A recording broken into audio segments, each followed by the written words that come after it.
नमस्कार मित्रांनो, trending news and latest update या चॅनलवरती तुमचे स्वागत आहे। मित्रांनो, आज आपण आपल्याचे या व्हिडिओमध्ये बघणार आहोत एसटीतून अनेक ठिकाणी यात्रेसाठी आता लोकांना एसटी महामंडळातर्फे जी सवलत आहे ती लागू आहे, पण या दाम्पत्याला मोफत प्रवास होणार आहे बंद।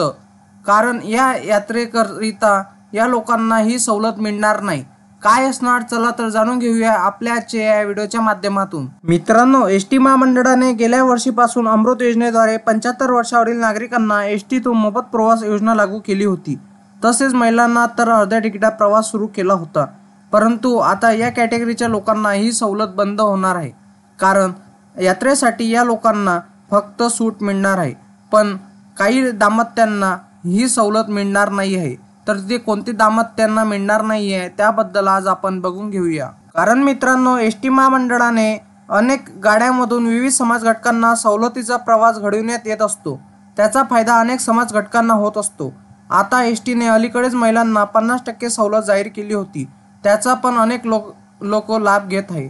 तर 75 वर्षावरील ज्येष्ठ नागरिकांना संपूर्णपणे मोफत प्रवासाची सवलत दिली जात आहे।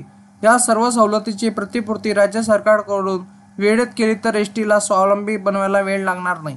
परंतु आता एसटी महामंडळाने आता एका महत्त्वाच्या घटकाची सवलतीवर बंदी आणली आहे।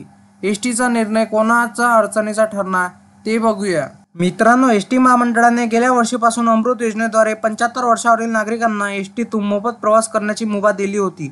त्यानंतर एसटीने अलीकडेच महिलांना एसटीच्या सर्व श्रेणीच्या बसेसमधून महिलांना अर्ध्या तिकिटात प्रवास सवलत जाहीर केली होती। त्यामुळे महिलांना प्रचंड फायदा झाला आहे। तसेच महामंडळाचे प्रवाशांमध्ये वाढ झाली आहे।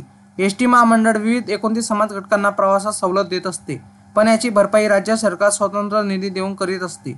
पण आता नवे परिपत्रक काढण्यात आले आहे, कारण आता यात्रेकरिता काही दाम्पत्यांना मोफत प्रवास बंद झालेला आहे। मित्रांनो, पंढरीच्या यात्रेकरिता आता या दाम्पत्यांना मोफत प्रवास मिळणार नाही, ते म्हणजे आजारी व्यक्तींचा मोफत प्रवास होणार आहे बंद।